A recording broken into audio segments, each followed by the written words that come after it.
I got back into therapy. Anybody in therapy? Mostly women, that's the problem. It's very hard to stay in therapy. My old therapist told me that when I get close to people, I have a tendency to self-sabotage, and I thought that was bullshit, so I ghosted her. And then I finally went back because I finally dated enough people who all gave me the exact same feedback about my shitty personality.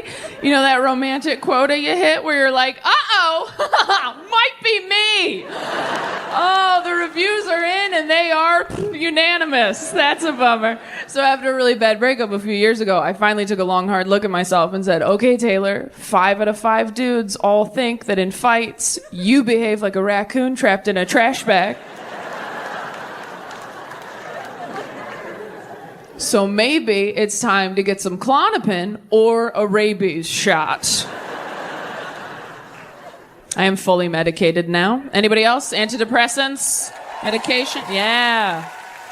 Nice. What are we on? Shout it out. Zoloft, Lexapro. Ooh. Look at us. Gang's all here. Oh my God. I'm also on something. I would never say what. That's very personal, but... No, I'm kidding. I'm on a few things. I am on Klonopin as needed for panic attacks. I'm so glad I have Klonopin now, because before I had medication for it, I would have panic attacks right when I had to be somewhere, which is the worst time to get them, because then you just have to pinch the panic attack off like a shit you don't have time to take. You know what I mean? When you're like, okay, I got 60% of that out of my system. I'm not done, but I gotta go to work. I will get to the other 40 later, or I'll finish in the big stall at lunch if no one's in there. I got put on something else for sleep because I have night terrors. There's no fun, casual way to say that. Wake up screaming. And these sleeping time pills I got are great. They don't stop the nightmares, but they do hold you down while they're happening. Which sounds bad, but before I'd wake up in the middle, so afraid, and now I stay asleep until the nightmare's natural conclusion, which provides you with some closure. You're like, oh, he stabs me at the end. Okay, plot twist, M. Nightmare Shyamalan. I just don't want to be somebody who has kids before I'm ready to have them. I have a friend who told me in the next year she either wants to get a dog or have a baby. I'm like, if you think those are the same thing, you are not ready for either one. A dog or a baby? That's like saying, yeah, I'm either going to get a skateboard or my pilot's license. It's whatever I have time for. It is insane to me how easy it is to have and keep a baby. Like, if you get your appendix removed, they won't let you take it home. But if you have a baby, they're just like, here, you drop this. And you know there are days at the hospital, nurses look at each other like, are we gonna let this happen?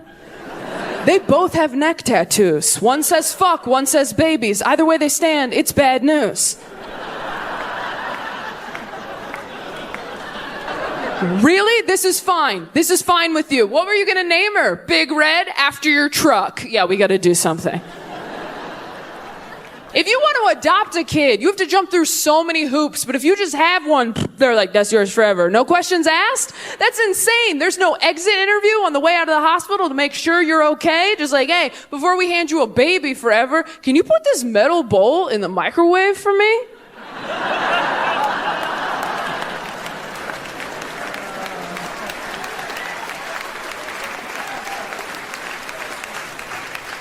Some of us not clapping, I encourage you to go home and try that. Nobody tell them. I have a friend who has a 7-year-old, and she shouldn't. And she just bought him an iPhone. I'm like, for what? She's like, it's for protection. I'm like, get him a sword. You're a terrible mother. I said, do you punish this little prince? And she goes, yes. As a matter of fact, sometimes I will take away that iPhone for a whole week and make him use a flip phone. Yeah, a flip phone's a punishment now. All over the United States, there are little kids going, no!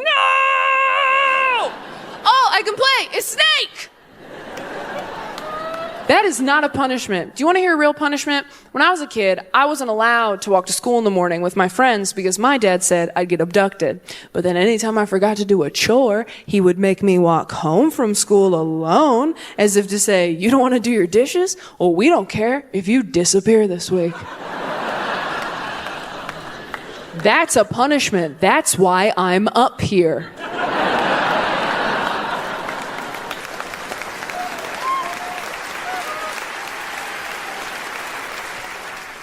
But I was trying to understand my friend's parenting style because I don't have kids because I'm responsible. And I said, have you thought about alternative punishments? And she goes, like what? I said, I don't know, chores, grounding, spanking. She's like, oh! I'm like, what, is he behind me? Did he hear? Where is he? You got eyes on him? She's like, I can't believe you suggested I spank my child. I said, whoa. Nobody suggested that. I don't believe in spanking, but I did get spanked. So there's a little bitter part of me for a while that was like, they're not going to have it better than me, that I had to work through in therapy. And I've done that work, and I wasn't sure if you had. It was just a question. Also, why are you acting like I invented spanking? I didn't come in here like, you know what would be good? Like, we both got spanked. What are you talking about? I got spanked growing up. Did you guys get spanked? Yeah.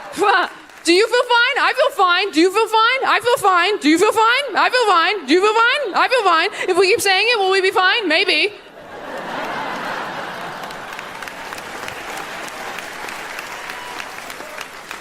You know, every 3 years, you're like, was I abused? Let's not ruin Christmas. Have you guys realized your parents messed you up yet? Have you found that stray dent in your head? You're like, what happened there? They're like, we did our best. That's what happened there. You were slippery, so. Yeah, this happened as adults. You realize your parents messed you up based on how other people react to stories about your childhood. Stories you thought were fine, because when you're a kid, you're stupid. You're just like, everybody gets tied in the yard. Happy 4th of July. Fast forward 10 years, you're at a work party. Everyone's going around swapping stories like, yeah, my mom was crazy. She used to make us take our shoes off in the house. And you're like, oh my God, I know. We wore muzzles at night. What happened? Why'd everyone get sad? We could wear them on the carpet. It wasn't like her thing.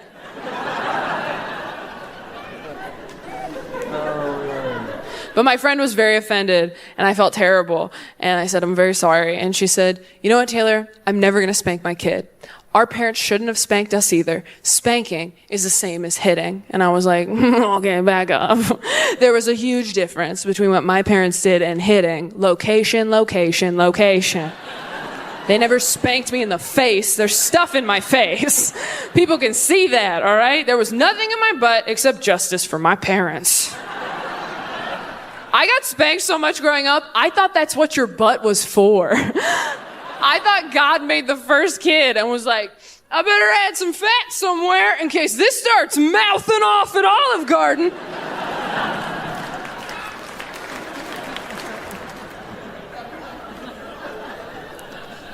My biggest issue with church wasn't that they wanted us to save people. It's that they wouldn't let you make a good point, right?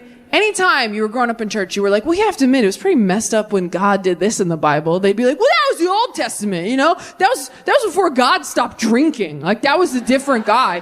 Yeah, he's kind of a fuckboy back there, and then he had a kid, and he's like, I'm different now, you know? He's like, I was in a fraternity. Of course I was drowning people. Like, people change. Anytime you had an unanswerable question at church, they always said the same thing. They'd go, that's a great question. And we can ask God that when we get to heaven. Which, like, if you were God, how pissed would you be that they were sending people up to heaven like that with a bunch of questions for you? You're God. You made everything and everyone. You probably just want to do the ta-da heaven part. And now every time someone dies, you have to do a press conference? Every time someone dies, you're like, hey, welcome to heaven. They're like, okay, but first, God, when a kid dies, right, and they didn't say the prayer and they didn't get saved, that's an automatic heaven, right, God? You wouldn't send a kid to hell, right, God? Right, God? Right, God? Right, God? And God's like, fucking real.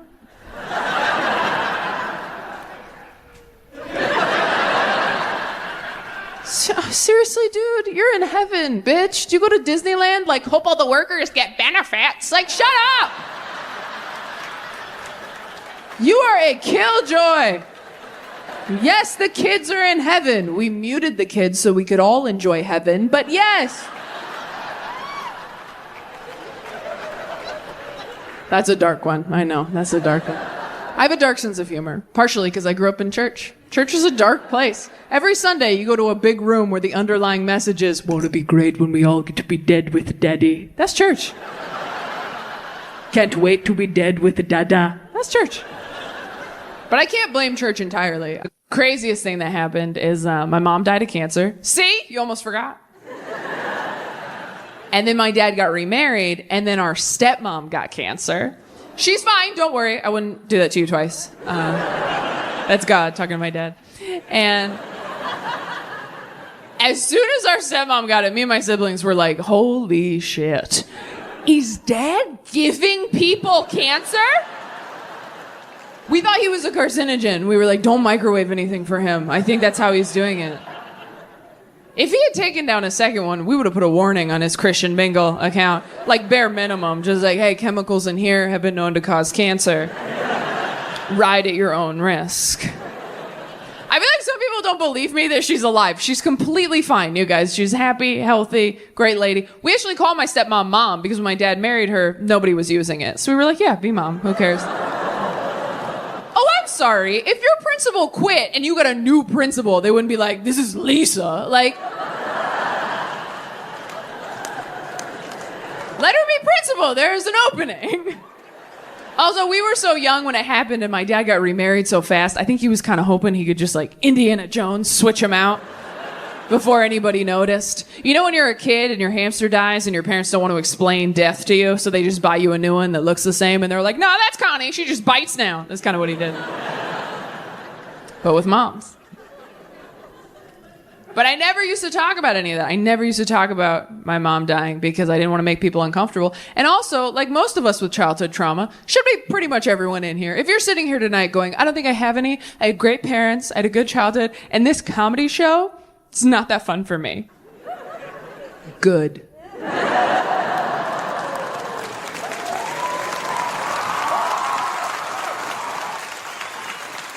I hope this is the worst night of your whole life. Because it sounds like it's been smooth sailing. And you might need some perspective. But most of us did have some childhood trauma. And when you get to be an adult, you're like, whoo, made it. Never have to think about that again. Look at all my keys. The world's my oyster. And so you just start pushing all that dark stuff that happened to you as a kid down, down, down, until you don't even think about it anymore. And that works for a long time. Until one day. You stub your toe really hard on a curb and you just start weeping uncontrollably in the street. And you're like, okay, this is about something else. I was keeping all my trauma in that toe. And then I jostled it and now it's everywhere. Go back in. And if you don't deal with that stuff, it's going to keep affecting you in ways you are not even conscious of. In that joke that I have trouble sleeping, DC, please, for the love of God, do not DM me articles after this show. I know you mean well, but I promise you I've read every sleep article out there. 3 ways how to sleep better. It is the same recycled tips over and over and over. Get a light lavender mist to spray on the cold side of your pillow at twilight. What am I, a witch? Make sure it's really dark and quiet in your room at night. Oh my God, it's supposed to be dark? I'm such a dumb bitch. I've been sleeping under a disco ball because vibes. I didn't know. Okay, dark, quiet, check. Fixed! Why not leave your cell phone in a different room at night? Why don't you put your baby outside?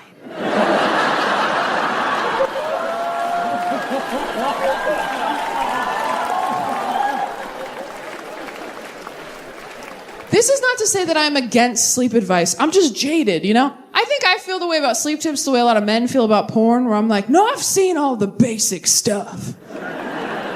Send me something weird.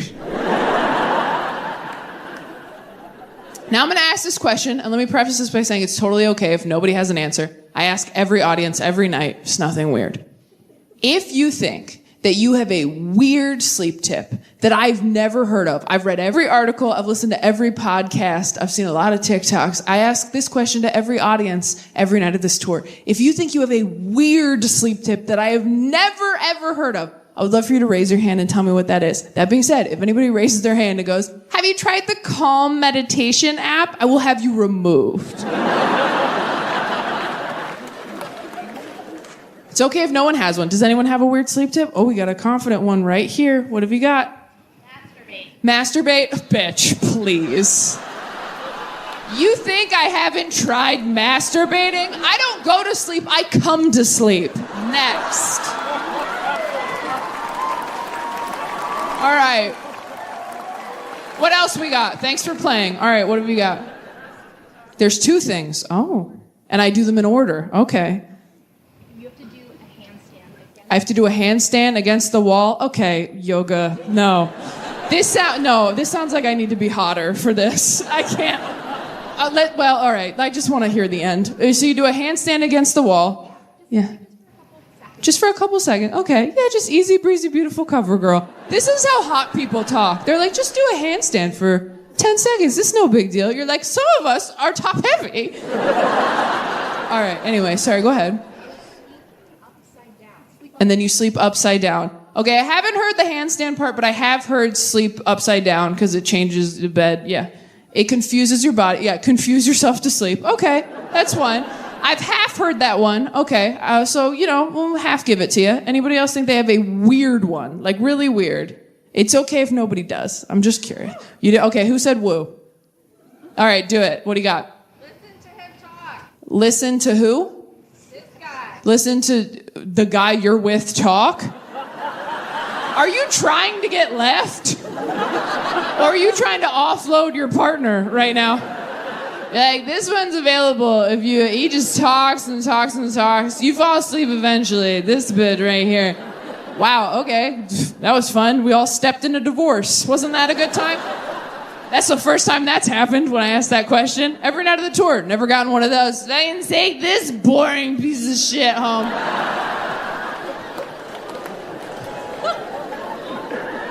All right, this is the last one. What do you got? Listen to someone's random phone call in the other room. I've listened to my mom have a conversation with my grandma. You eavesdrop on somebody's phone conversation from the other room? You've listened to your mom talk to your grandma? Did you miss the whole part where I said, I am alone? At least the last girl offered me someone. Have you tried falling asleep to the sound of people who love you in the other room? I would that I could. Okay, well, those hurt my feelings. I'm going to tell you the best one I've heard on this tour. Best one I heard on this tour was a few months ago. There was a woman in the front row. She raised her hand. She goes, I have a weird sleep tip. I said, what do you got? She goes, when I can't sleep, I lay on the floor in the kitchen for 10 minutes. And I was like, okay. And then what happens? She goes, then I get back in bed, I go sleep. This poor girl, abusive parents herself. She's like, oh, you like being called like a slut and a whore. And I'm like, oh my God. If you like being called a slut and a whore in bed, your parents loved you so much. Like, dirty talk is hot because it's shit you've never heard before. Ooh. If someone called me a whore in bed, I'd be like, excuse me? That's what my father calls me. That is a family name. Boundaries, sir. Look around. Is this sex or Thanksgiving? Read the room. I want to hear some shit in bed I've never heard. I want to hear like, hey, I set up a college fund for you. I think your arms look too thin. I really enjoyed your Netflix special. I have some daddy issues. I'm working on them. In therapy, not in my relationships, not anymore. I used to put my dad and my ex-boyfriends on the same group text and write in all caps, I don't feel pretty today. Whose fault do we think that is? Discuss. That worked so much better than it usually does. I'm worried about you guys. That one's one's usually for me. Are we all right? I really like you guys. You guys are great. Death has propelled me professionally. It's made me sort of a workaholic, probably. I was doing 2 full-time jobs for the last couple of years. I was touring, doing stand-up on the weekends, and then I was hosting a late-night show called After Midnight during the week. Oh, thank you. Thank you. That's very nice. Great experience. Learned so much. Worked with great people. I had an assistant on set, which I initially did not want. It is a slippery slope having someone whose whole job is to fetch you snacks, okay? Because day one, you're like, could I borrow a phone charger? Next thing you know, you're like, could I just grab a LaCroix? Before you know it, you're like, could you just hold both my hands until I fall asleep? My assistant's name was Molly. Molly was incredible. Molly was so good at her job, I'm definitely going to die alone now because the standard of care in relationships is now Molly. All right? Here's how good Molly was at her job. My first day on the Paramount lot, I drive into the lot, I park in a reserved parking spot for me, and there's a big bush that's sort of growing in to the driver's side door, right? Nothing crazy, just enough to make it kind of hard to shimmy out, right? There's a few bees buzzing around, so I kind of did one of those before I was like, hey, nice to meet you, Molly. That's all that happened. I didn't complain about the bush. I didn't report the bush to anyone. Molly just witnessed the bush touch me a little. I drive onto the lot the next day, park in my spot, and the bush was gone. And I went, Molly, did you have them cut down this bush? And she goes, yep, and I had them spray for bees. And I went, okay, no one fuck with Molly. She had that bush whacked, literally. I couldn't talk casual shit around her. I didn't know what she would do. I couldn't come in on a Tuesday like Dave's kind of bugging me today, because I'd come in Wednesday like, hey, where's Dave? He's with the bees, Taylor.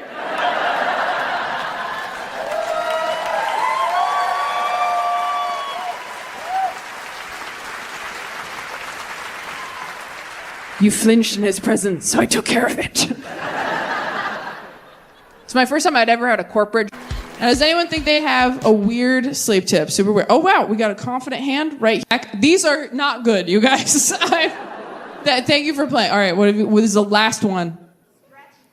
Stretch for 5 minutes? I'm never coming back to this city again.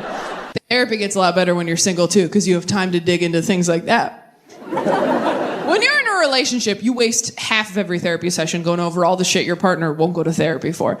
When you're single, that's an hour of you every week. It's almost too much time. You really got to start doing your homework on your days off. After my last breakup, I was coming into therapy hot every week with ideas like, hey, you know what I realized this week? The elementary school I went to growing up, across the street from a cemetery.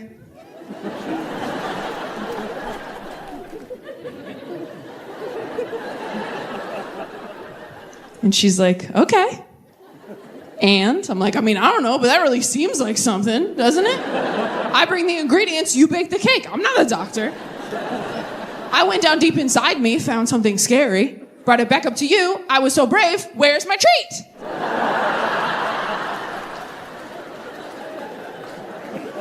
So brave. Favorite client. I really want to find out if I'm my therapist's favorite client. You can't just ask. They won't tell you. I've tried. The only way I can think to figure this out is to get in touch with another one of her clients. And then me and that client plan to call her over the weekend, separately, at the exact same time. Suicidal. And then we just see whose call she takes. We both want to end it. Who you want to keep here, Dr. S? And then whoever wins that face-off, we go to the next set of clients. And we just kind of do brackets, you know? Sort of like a March Sadness situation.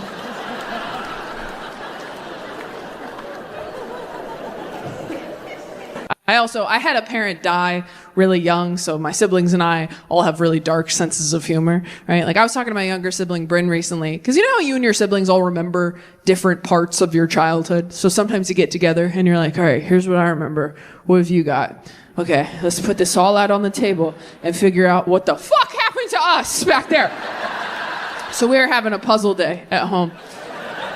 And I said, do you remember that hospice grief support group we got sent to for kids whose parents had died of cancer? And Bryn goes, oh yeah. Do you remember how not everybody's parents were dead yet?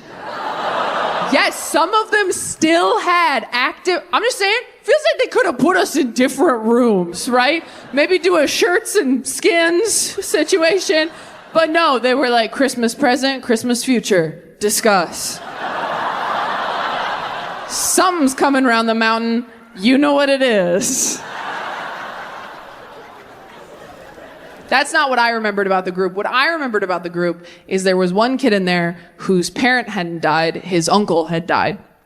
And, look. I don't want to be a bitch. But, like, our mom was dead. And it just kind of feels like...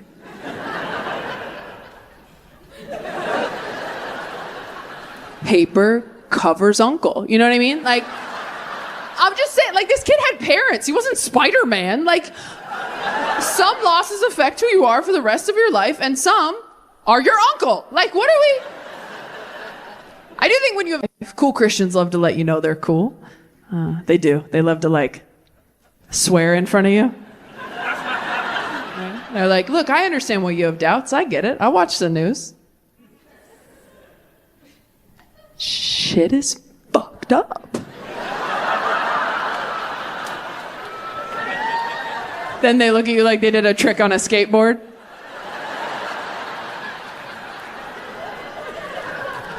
I have an uncle who's a pastor, and he's a really cool guy. He's very humble, down to earth. He's not like one of these mega church douchebags who wears expensive sneakers and like writes a book with his face on it. Every time I see a pastor on a book tour, I'm like, hey man, weren't you already promoting a book? Like,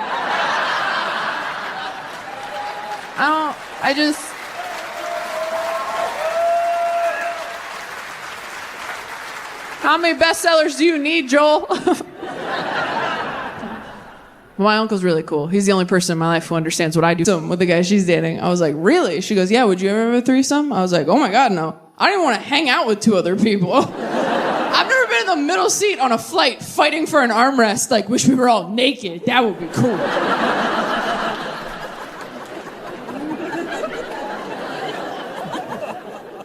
I don't even think I could date an extrovert again. I dated an extrovert once. We moved in together. The first week we lived together, he's like, hey, what if we had some people over? I was like, look, if you don't want to be with me, just say so. You want to have people over? Over what? My dead body? If you're an extrovert and you're in love with an introvert, you got to understand, asking us to invite people over is like asking us to do anal. Watch our face change. Like, I'm sorry, is it your birthday? Seems like a big ask for a random Tuesday. I live alone now. It's incredible. I fall asleep in the middle of the bed like a boy king, just like, good night, Joffrey. It's fantastic. I eat all the food I buy. Every grocery I buy, it goes mere, it goes bad. That's power, DC. Yeah. If I clog the toilet at home, I don't have to deal with it right away. That's freedom, DC. When I lived with a man I was attracted to, I was always like, no, please, toilet, don't tell him I'm a human woman. I beg of you. Take my dark secrets to your watery grave. Remember our bargain. Now I'm like, you loser, toilet. That's what lids are for. You want to see the sky. Do your job.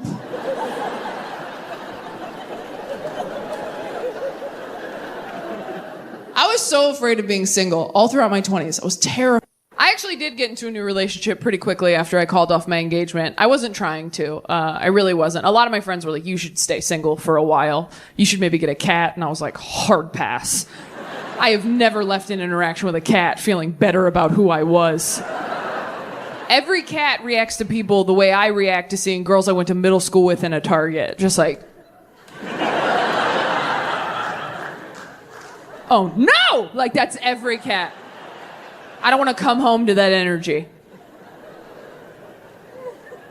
But I wasn't looking for a relationship. I was trying to have like a fun, sexy fling, which doesn't usually go great for me because I have this round, wholesome face that people think they should build a life with. Every time I'm like, we could bone or whatever, guys are like, no, I'm all right. But you could meet my mom. Do you want to do that? You seem like you'd be better at meeting my mom than having sex. And they are not wrong, all right? I will meet your mom all night long. Moms like me so much for no reason. I was dating a guy years ago. We were totally on the rocks having problems. And I went to lunch with his mom hoping to get some advice. And halfway through lunch, she puts her hand on my hand and goes, Taylor, my son's a lot like his father. And if I could go back in time, I don't know that I'd marry his father again.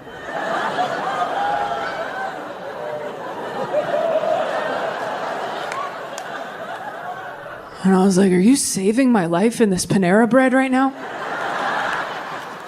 It was like a movie when an older character sacrifices themselves for the good of the journey. Like, she Gandalf'd me. She's like, fly, you fool!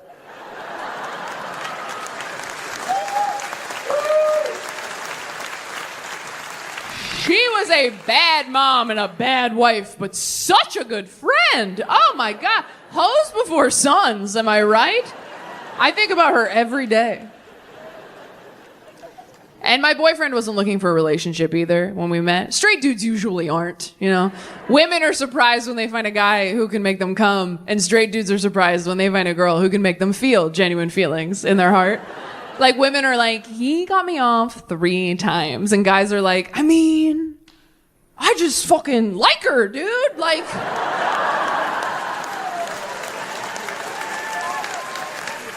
Like, we talked all day. I didn't want to hit her. It was nuts. She's just like my friend. I don't know. I want to lick her heart, I think. Straight dudes are so proud of themselves for falling in love. It's really cute. They're like, I love you. Hell yeah, buddy. I knew you could get there. Women fall in love. We're like, I love you. Fucking again, you dumb bitch. You were supposed to love you first. You keep skipping that part. It is eat, pray, then love. Oh, God, it's okay. We'll try again in a year and a half.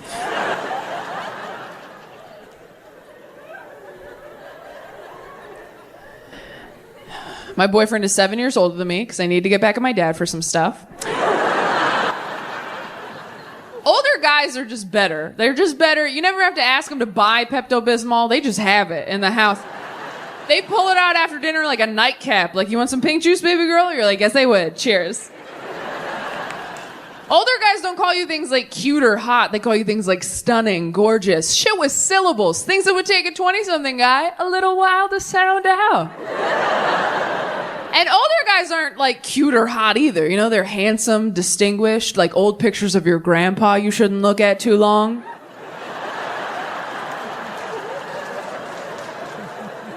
You ever find one of those in an old dusty box? You're like, who is that? Oh, that's wrong. Okay. They're not your family in those pictures yet. They're just the past. It is a gray area. Oh, I'll get weirder. You ever see a picture of your parents when they were young and hot and you get weirdly mad because they would have never dated you? I saw a picture of my dad in college football once. I didn't talk to him for 3 weeks. I'm like, you would have left me at a drive-in, you Danny Zuko piece of shit. He's like, what? I'm like, I can't hug you for a year and I don't want to talk about it.